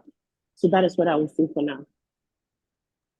All right, very brief and succinct. Thank you so much, Tina. So, Michael, I'm gonna give you a different question just based on how the chat is going. I think people will be very interested to know what you do to educate yourself on a daily basis, right? And I'll talk a little bit here, and I'll have you come in here. So you have to be a lifelong learner when it comes to cybersecurity, right? So think about it. How is Arithmos coming up with all these new courses, right? AI governance. Well, the world is changing, right? There are a lot of emerging trends and technologies, right? Frank said something. PCI standard like a couple of years ago, 4.0 came now, 4.0.1. Even just September of last year, they introduced a new scoping and network segmentation guide because of how cloud is become very dominant in cybersecurity. We all talk about AI right now. We all heard Google CEO Sundar just about a couple of days ago said most of their code, 20 to 25% of their code are all written by AI, right? So, Michael, what do you do to keep yourself current? Do you just learn one a day? Are you very curious? Do you try to research a lot of stuff about yourself? Do you try to learn more about cybersecurity? Like, how do you get a lot of knowledge to make you valuable whenever you go to work and also feel very, very confident to do your job? Yeah, good question. Yeah, so I think one way is what we are doing tonight, right? So I always try as much as I can to join cyber chats, right? Even though, I went to the Arithmos course and then I've been working for getting to 3 years now. Every Friday, I always try to make it to cyber chat, right? Because it's also one way for me to learn, right? That's where I actually get updates on the cyber news. We always go to the cyber news before actually starting the cyber chat. So that's one way for me, right? And to make it brief as well, also I do have my certifications, right? So I have to keep up with the CPEs. So in order to do that, I have to attend webinars, right, to get a credit. So that's one other way as well. And I've also did sign up for some of the cybersecurity governmental agencies. So I do get some bulletins. So, so those are some of the ways that I keep myself informed and updated, during my career as a cybersecurity analyst. All right, Mike, thank you so much. I appreciate that. So, Frank, let me come back to you again. Kind of similar to you, how do you keep yourself going? Do you try to learn every day? Do you try to surround yourself with industry professionals just to keep your knowledge going? Do you try to learn all the time by different books? Do you listen to some daily podcasts? What do you do to keep yourself abreast with whatever is going on and staying relevant in the cybersecurity course? And also, would you advise anybody here, when you take a class, just go and sleep, you'll be perfectly fine? What advice do you give people who are trying to break into this industry? Okay, thank you, Mike. The way cybersecurity is ever evolving and changing all the time, I believe continuous learning is very valuable. So I will advise to sign up for like industry it, like industry standards like NIST, SANS, so you could sign up for their emails. You could get daily emails delivered to your mail about, what is trending, what is going on, cyber news and stuff like that. And also participating and attending webinars and conferences like the one we are on right now. Like Michael said, I'm working, right? I'm not gonna lay back and be like, already got a job. So I know there's no need for me to attend Cyber Chat as I used to before, I got a job. So every Friday, that's why I'm here, just to learn new things and also to keep up with things.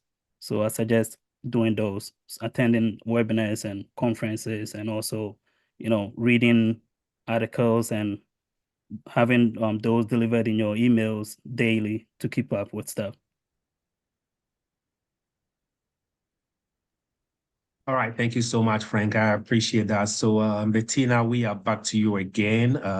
So my next question for you is, some people are here, they are very curious, and this is for those who are currently in the job trying to put their career to the next level. So in terms of career growth and long-term success, right, what are some of the most valuable lessons or insights you've gained during your early training, and that has really helped you to succeed here? And someone just probably got a job yesterday or probably 6 months ago wants to know some of the advice or path that you can tell them so they can move their career to the next level. So some of the most valuable lessons that or insights that you gained during your initial stages in your career that you can keep them moving forward, that will help them.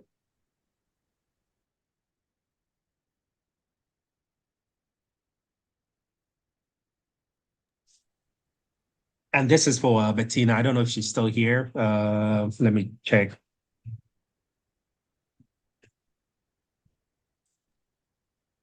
Can you hear me, Bettina? If not, let me pivot to you. Yeah, let me pivot to you, Michael. I'm sure maybe she said she will come back. I know she was she had other engagements to take care of. So, Michael, can you tell people some of the most valuable lessons or insights that you gained during your early training or career that has really propelled you forward, that they can also adapt as they progress into their career? Yes, I think for most part, we all know what is needed if you've actually gone through, a course, like most of us did. If you like, as I said, a solid course, you actually, for the most part, we know. But like one thing that I always, bring up to people is, always be open-minded, right? Like Dr. Du says, you might be hired with a job title, but once you get on the job, you might end up doing something else, right? So they might hire you as an information security analyst, but once you get on the job, all you do is third-party risk management, or all you do is auditing, right? So I would say, be open-minded. Don't focus too much on the job title itself, right? But focus on actually what you're going to do on a day-to-day basis, right? Because as Dr. Du says, sometimes some of these job titles, HR comes up with them and they don't actually know, what they're actually doing. So you might have a job title, but then once you get on the job, what you do on a day-to-day basis doesn't actually match your job title, right? That's why we always say, hey, focus on getting the overall, skill set, overall background, overall basis that is actually gonna propel you or enable you to be able to succeed once you get on the job site, right? So I would say one key thing for me would be just be open-minded and just know that not every job role is going to match what you're going to be doing on a day-to-day basis. So don't be too focused on job titles, right? Because I talk to people and they are so focused on the job titles, but as I've learned from Dr. Edu, don't be focused on that, but rather be focused on, how you're going to be able to manage the jobs requirements on a day-to-day basis. So key thing, just stay open-minded. Okay. All right. Thank you so much, Michael. I'll come back to you again, Frank. So Frank, I know you have a lot of experience here. So for those who are trying to break into cybersecurity, what are some of the maybe trends or their emerging opportunities that they can look into? Anything that you recommend them start looking at, and how do they equip themselves when it comes to something that you think it's trending right now that they can start in learning, or they can start embracing themselves with? And also, if you have any helpful tools, resources, and I'll let you think about that. I'll just make a general comment here. So cybersecurity is changing. I know some people are of different thought that cybersecurity, the name was adopted, I don't know, was it 15, 20 years ago, whatever. Everything's about resiliency right now, right? So how resilient can you be, right? So things are changing. We all know the involvement or the inception of AI. AI is doing everything right now. NIST has come up with a whole AI standard, right? I think it's 100 or something. Privacy is a big thing right now. If you have like a daily cybersecurity podcast, you can hear about breaches all the time. And data privacy is very, very critical that people are going into right now. So cybersecurity, there are so many umbrellas or so many angles within cybersecurity I can go, right? We talk about our GRC, we have the governance side, right? Focusing on, everything starts with laws, right? Policies, we call them our GB controls, right? What governs or what do we need to follow when it comes to standard policies, procedures, right? Risk assessment, what do we need to do to reduce our risk to a minimum level? What are our threshold? When it comes to compliance, what are some of the compliance frameworks that we need to follow? Is it PCI? Is it SOX, SOX? Is it SOC 2? Is it, NIS2, NIS2 over in Europe? Is it GDPR? Is it NYDFS? Like so many compliance programs as well that you can start learning. So for those of you looking into, something to start in cybersecurity, of course, PCI is huge. There's a lot of things into data privacy now. We have AI, which is emerging right now, right? So these are some of the areas that, in my opinion, you can start looking into. So let me pivot and come back to you, Frank. So what are some of the new career, or what you see is emerging that people can focus on? All right, thank you, Mike. So for those starting today, opportunities lie in areas like cloud security, AI-driven threat detection and compliance as well. If you have skills in automation and data analytics and DevSecOps, those are also in high demand. I don't want to get in the weeds of this, but my advice is to stay informed about industry trends, focus on building a broad skill set and always look for ways to grow. Cybersecurity is challenging, but deeply rewarding. It's a deeply rewarding field. And with persistence and the right mindset, I believe anyone can carve out a successful career path in it. All right. Thank you so much, Frank. Oh, hopefully I didn't cut you off. Were you going to say something? Okay. No, like I was going to say, as Michael said, if you see job titles and stuff, don't let it scare you. Sometimes just go through the job descriptions, and if you're able to do about 70% of those, and even the remaining 30, you don't know nothing about it. Be confident, just apply for it. You never know. Most of the stuff they post on there is not. Some of the HR folks just do copy and paste. So build that confidence and go for it. And that's what I'll add to it too. All right, thank you so much, Frank. I don't know if Bettina is back, but I'll find out here in a minute. So Michael, I have this question for you. Sometimes people really focus on technical stuff, on how to learn identity and access management, third-party risk management, cryptography, like whatever the case may be. Will you recommend them also looking into build their soft skills, trying to just build their personal communication, how to talk in front of people, team building, how to even draft an email, paying attention to details. So what are some of the soft skills that you recommend people, or do they throw them away and just focus on cybersecurity, technical and core skills? Yeah, definitely. I mean, I think for all cybersecurity professionals, right, soft skills probably I would say it's maybe 60 to 70% of what we do, right? So generally for jobs, the technical, like technical things, okay, those they expect you to know them, but even if you come in and you are not like, let's say you don't have 100% what they need, you can work and they can help you reach your goals in terms of technical skills. But when it comes to soft skills, like soft skills, nobody's going to teach you soft skills, right? So it's either you have it or you don't have it. And in order to survive, in this industry, you definitely, have to develop your soft skills. So I think some of the big ones out there would be communication, right? So knowing how to talk to people, right? So like with what I do, I have to basically interact with different teams during the day, right? I have to interact with HR. I have to interact with that architecture team, right? I have to interact with the engineers, right? Might be the cybersecurity engineers or the systems engineers. So you actually, as a governance and risk compliance analyst, you actually get to talk to interact with different areas. So developing that communication skills and developing that ability to adapt as well, right? So you have to be able to adapt to different situations. As I said, earlier I was saying, don't be focused too much on the job titles. So once you get into a job, you might end up having to, do other functions that are security related, but that might not be related to your job title, right? So I would say communication and adaptability. So those would be like two of the biggest soft skills I think, every cybersecurity professional should possess, in order to survive and actually make it in the field. But yeah, definitely for what we do, soft skills is probably about 70% of everything we do, right? Technical skills, we can always work, all day long on technical skills. But for soft skills, it's either you have it or you don't have it, right? So it's something that you have to develop on your own and internally, right? So big two ones for me will be adaptability and communication. Thank you.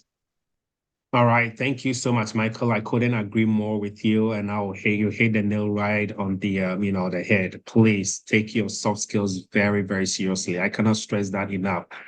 I've had people reach out to me. They prepared very well for the interview. Guess what? They joined the interview and they did not get even a single technical question. It was all soft skills. So we are coming up on time here. I know we have people overseas. We have a lot of people in Japan and stuff like that. So we are going to wrap it up here for tonight. We thank you so much to our panelists, Michael, Bettina, Frank. But before we wrap it, I'm going to open up the floor for some Q&A in case some people were driving or busy, so couldn't type questions in the chat. So I'm going to open up the floor here. Please raise your virtual hand if you have any questions, and I will call you up so our panelists can do justice to the questions you may ask.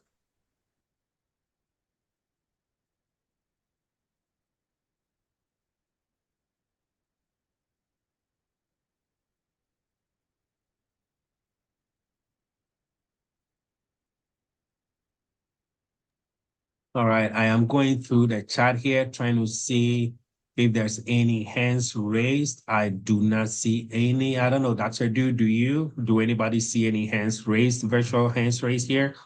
And I'm just... Yeah, I think there's one, Isaac. Oh, Isaac, yeah. Please go ahead, Isaac. Yeah, thank you. I kind of joined late, so I just want to ask, when is the next internship class starting?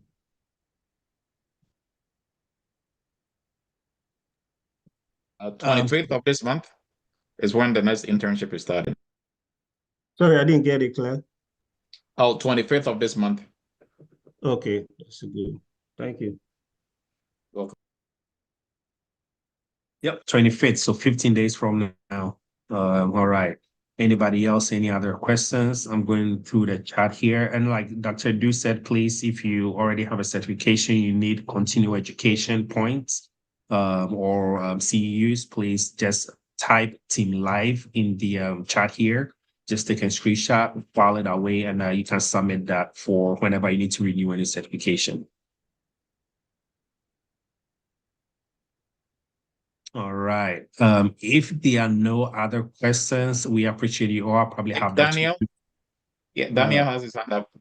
Daniel. Okay, Daniel, after, please go ahead, Ben. Yeah, hi. Thank you, Michael, and thank you, Dr. Lee. So I just wanted to ask just a quick question about the CompTIA.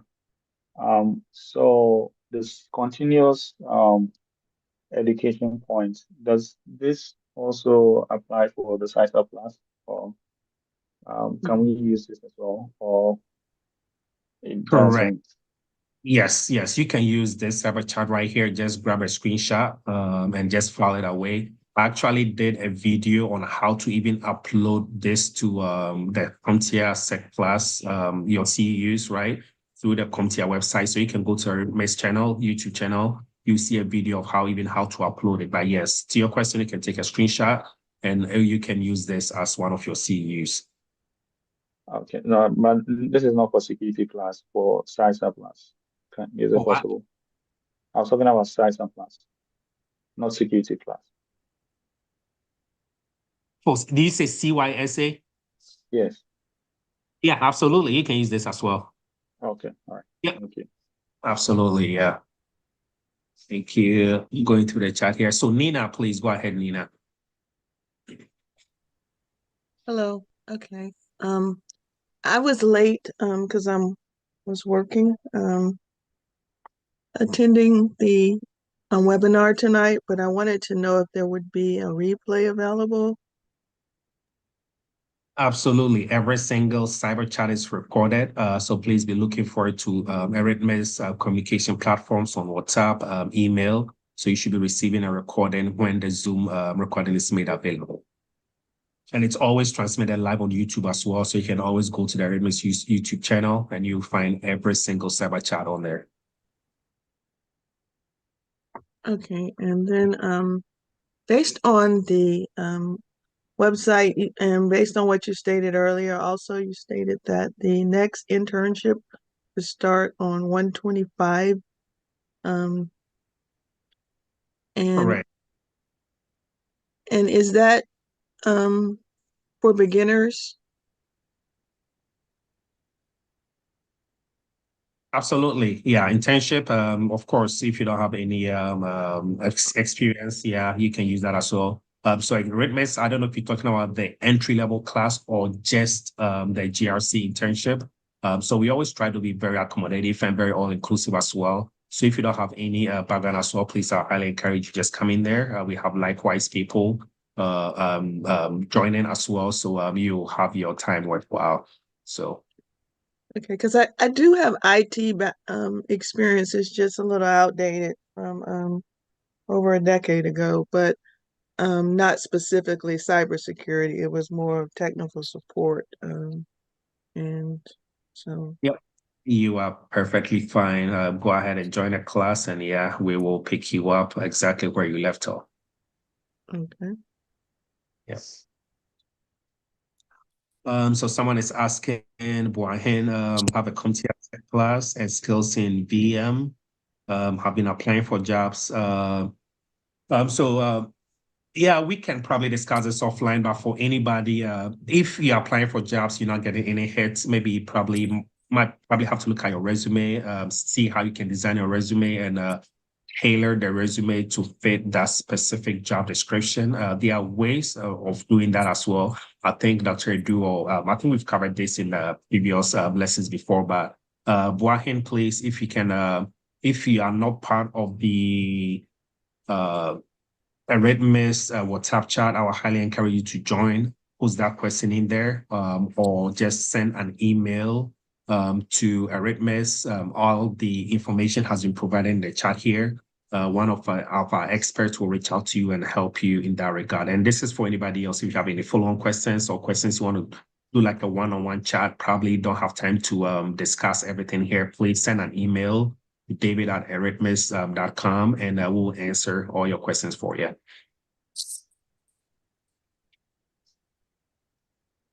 Is there anything else? I think Shade, please, what's the duration of the cybersecurity element entry class? I think it's 2 months. Keep me honest here, Dr. Du. I think 2 months and 2 months of hands-on or internship as well. Someone wants to know the duration of the cybersecurity entry-level class. So 2 months and 2 months, like you said, 2 months for the training, 2 months for doing. Perfect. Yeah. And all these people, all the names that you see on the screen here, they all have LinkedIn, is the same name. So feel free to connect via LinkedIn as well in case you need any professional coaching or advice. Like I said, we have Eretmis WhatsApp chat. Feel free, drop in a message. One of the experts here will probably reach out to you, or we have different platforms of reaching out to us. So please, if you need any specific help, do not hesitate to reach out and we'll help you away. If there are not anything else, I'll probably pivot over to Dr. Duvi as any closing words before we wrap it up for tonight. All right. I think Steve, I'm not sure if Steve has asked his question. Go ahead, Steve. Yes, I have some questions. The first one is there like a group for those who have already started working? That's like a separate group that has been created for those who are already in the job, who are already working. And then the second question is there an interview prep group? Because at some point there was some discussion about that they would create like a separate interview prep group. I don't know if that was already done. And then finally, is there a mentorship program in the sense that like a one-to-one mentorship program, so that, because my sense is that that would be very helpful for people who might, let's say, might be lost or feel lost even after the training, so that if you have like a one-to-one mentorship program, a mentor will always like go an extra mile to ensure that the mentee succeeds. I don't know if that is already being done. So those are the questions I have. Okay. So I'm not sure if Steve, are you in any of our programs? I already completed. Okay. And so I think you should know the answer to this.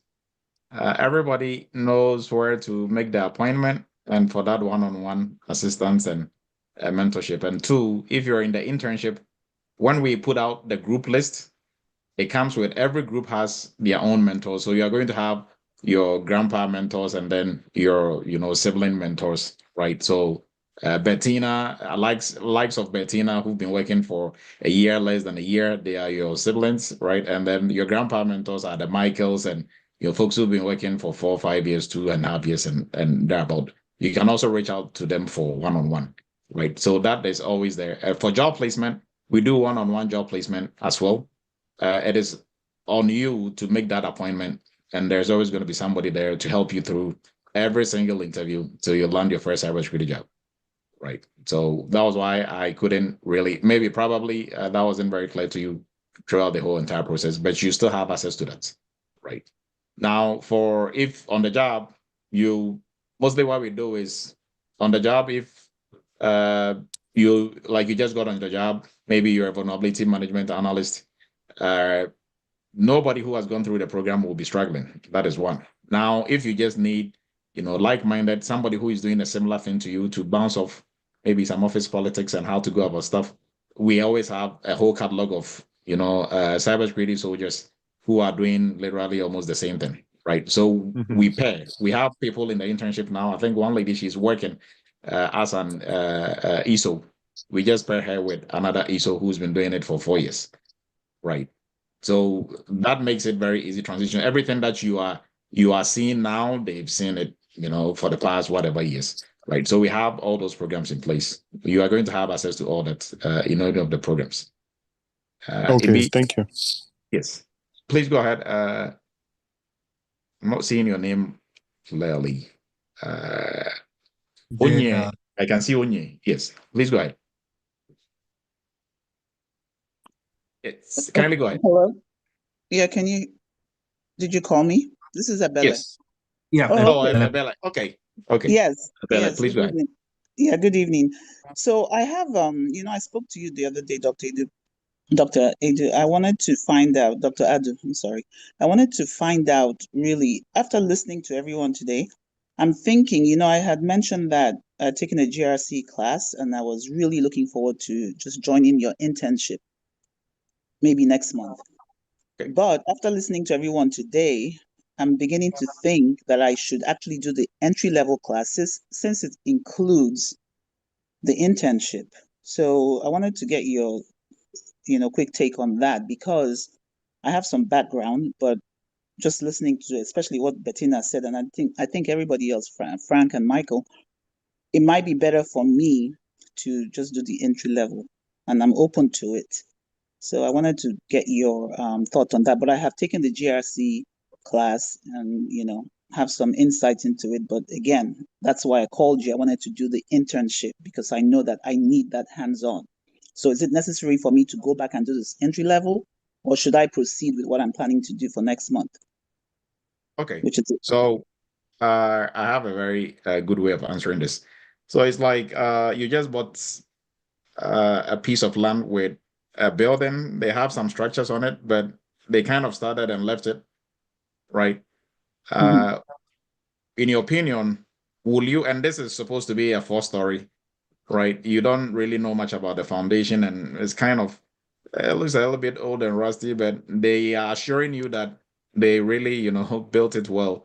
So are you going to continue and build your first, second floor, third floor, up to your fifth floor on a foundation that you're not really sure of? Or you're going to spend the money, clear everything, and build from scratch and know for a fact that, yes, the foundation was built well. So everything on there, you're not going to. So either way, if you try to go with what they have because you want to save money, you end up losing the whole entire building and everything that you added in terms of money in building your first, second, third, up to fifth floor, everything is going to come, crumbling down. That's now what you I'm have to spend money, taking everything out of the site and starting everything from scratch. Probably government is also going to fine you and sue you if nobody get hurt. That is. So if everybody on here will obviously be okay. So the best way is just to make sure, just clear everything, start from scratch, right? Yes. Now, when you clear everything and you're starting from scratch, it might sound like you are wasting time or you are spending too much money, but in the end, you are not going to do twice the work or 3 times the work.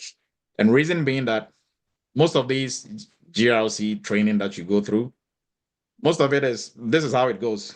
Oh, this is ISO, this is PCI, this is Eretmis Cybersecurity Framework, this is RMF. They touch on. So somebody will come to you and be like, yeah, I've done PCI, I've done ISO, I've done. And how many months did you spend doing this? 2 months. Like our PCI course is 4 months. Just PCI. Wow. Right. And you want to tell me you know all about PCI because somebody, spent 2 hours talking to you about PCI? So you can go be a PCI professional somewhere? Really? Okay. Good luck. Right. So these GRC courses out there is mostly, they don't even dive deep into GRC. It's just introducing you to different frameworks. Right. Now, what is in those frameworks? Every single framework that you are looking at covers networking, identity and access management, governance, right? Cryptography.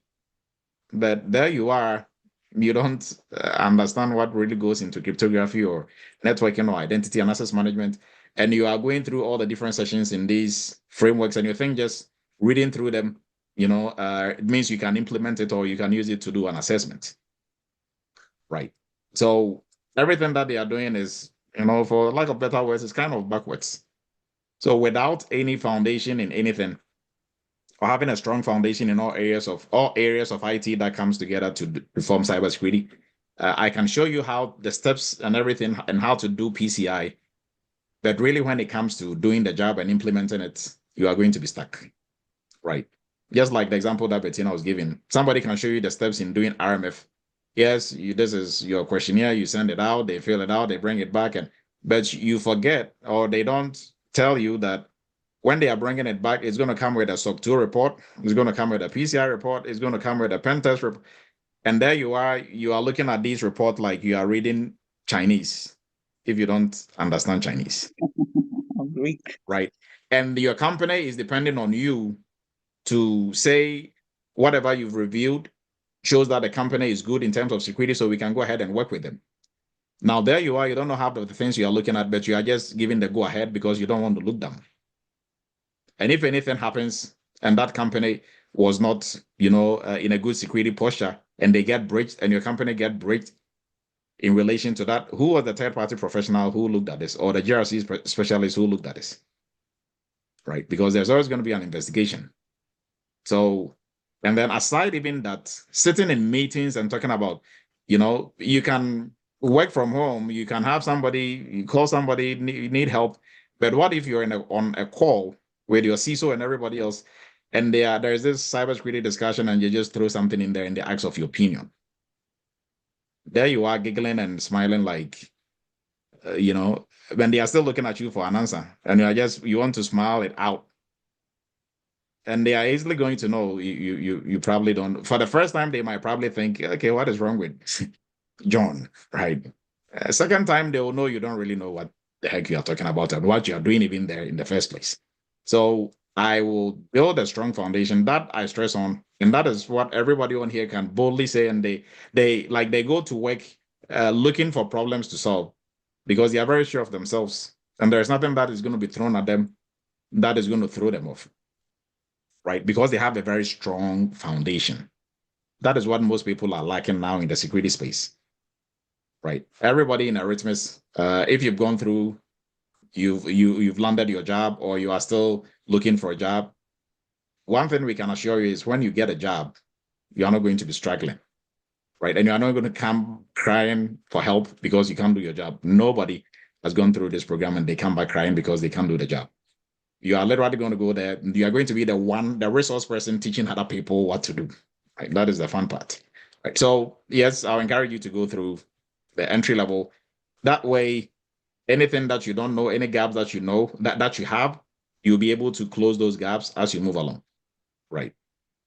So if the whole entire entry level, the knowledge piece is 100%, and you are going through and after you finish, okay, I knew 30% of this already. The 70% is what is going to make or break you on the job, right? So that is going to be my take. Daniel, please go ahead. Thank you. Yes, go ahead. You're welcome. When is the next? Before you go, when's the next class? That particular So class. for the entry level, the first portion, the first 2 months is self-paced, so you can start at any time. Is the internship? We start internship every month, right? Okay. So when you start and you're able to finish the first portion on time, there will be an internship already waiting for you every single time. Okay. Yes. All right. Thank you. All right. You're welcome. Daniel Great and Daniel Arthur. Yeah. I don't know which one to go first. Okay, I'll go first, Daniel Great. Okay, thank you so much for the explanation thus far. My question, or just briefly, I've got some level of experience in all of that. I've spoken to you before. But I just need a little bit of light on entering and the GRC side of things. It might not be appropriate if I say you should, in terms of the entering, I think I know that bit to some extent, but I don't know the content. In terms of what? The entry level course? Yes. Yeah. So I don't. Yeah. Sorry, go on. Yeah. The entry level course, that is just the name of the course, right? The entry level course, most people get it wrong. They think entry level, they look at it entry level. So they kind of look at it as that is like some introductory course or for some foundational course. No, the entry level course, by the time you are done, you are an intermediate level cybersecurity professional, right? Now, the first portion of the course covers all areas of IT that comes together to form cybersecurity. So identity and access management, cryptography, networking, cybersecurity architecture and design, we take you through everything. So you have a solid foundation and understanding of all the pieces of security and how they move together. Now, during the internship portion is where you kind of look into some specializations, right? So within GRC is very broad, but there are different items in GRC. And in terms of projects, we work on almost all projects within the GRC space. So you are going to do third party, you are going to do a risk assessment, you are going to do an audit, you are going to do governance, incident response, and the list goes on, right? So your knowledge piece, mostly what I tell people is you don't know what you don't know. So I wouldn't say, I think I know, like mostly that is where you're going to get it wrong. I think I know enough So I'm just going to jump into this. Now, if you are so sure of yourself, then we also say, yes, jump into the internship. Now, as you are going through any gaps you identify as you're going through the internship, you fix those gaps on your own and you move on, right? But if, like the example that I gave, you still want to, okay, I'm going to eat the humble pie, go all the way to the beginning, wouldn't skip anything, just go through and see, what I didn't know. It'll really amaze you how much maybe you didn't know than you thought you know. So, I mean, you always are in that space, but there are people who went through the the internship, and once they're done, they are like, yeah, I think I will go back to the entry level course. Right. Because with the internship, it's a super highway. Once you are going to hit the ground running, it's project, project, project.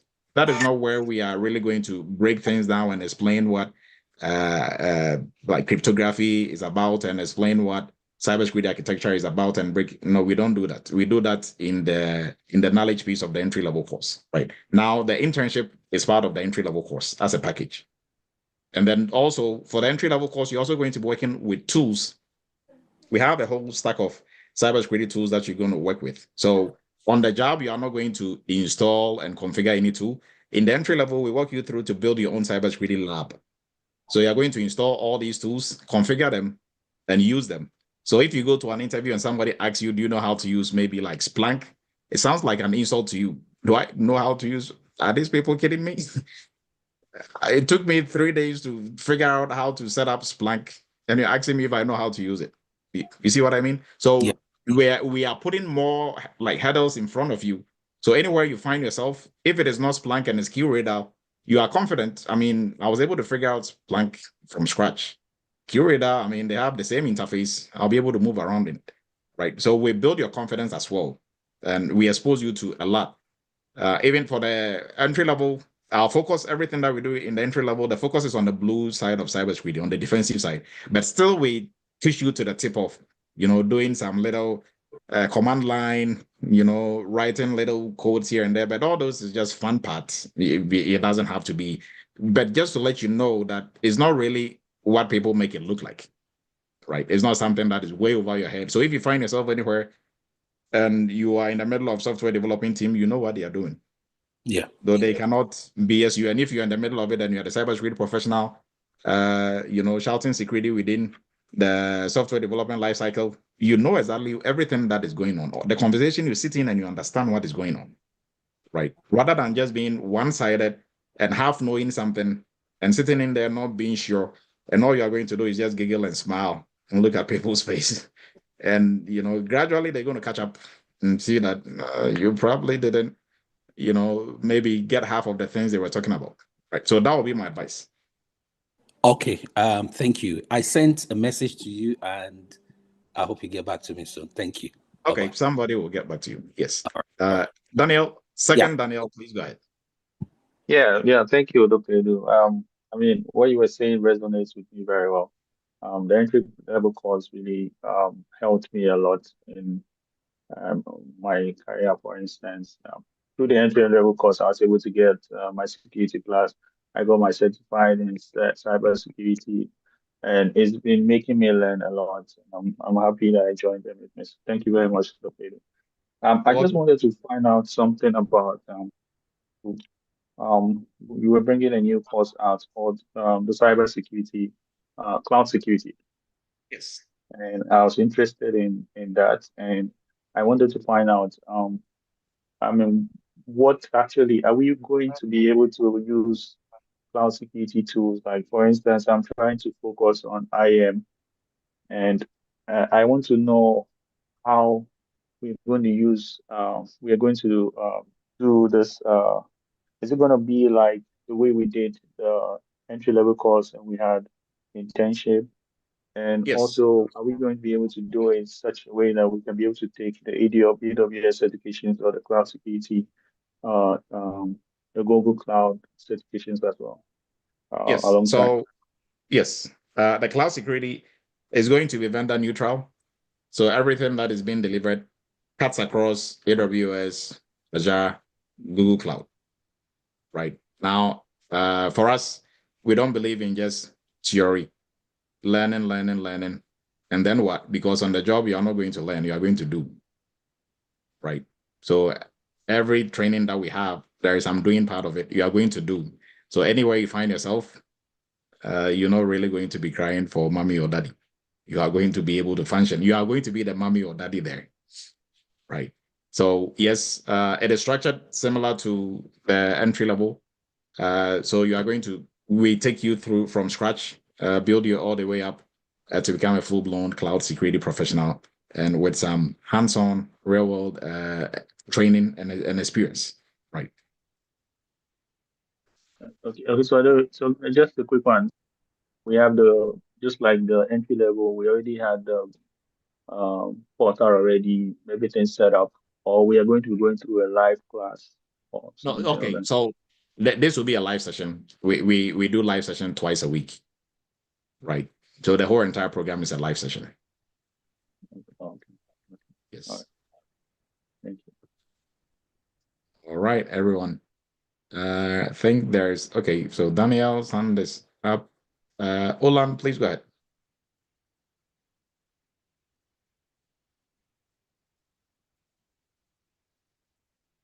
Or maybe Larry. Larry, please go ahead. You are muted if you're trying to speak.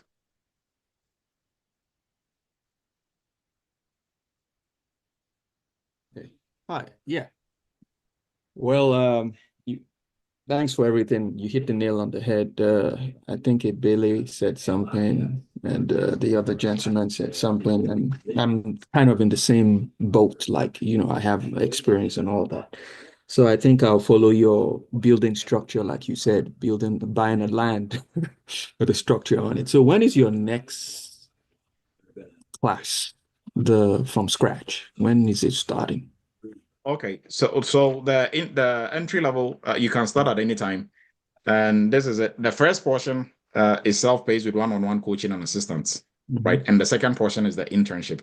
So you can, because of that, you can enroll at any time. We encourage you study at least 2 to 3 hours a day, and then during the week there's no limit to how many one-on-one that you can set up.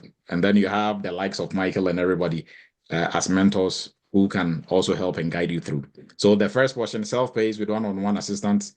And then once you finish, we move you into the internship where we do the live sessions on Saturday mornings, 10 a.m. Eastern to all the way up to, I think, 1 in between that space. Mostly we have like 2 cohorts going head to head. So, but it's almost an hour and a half per cohort.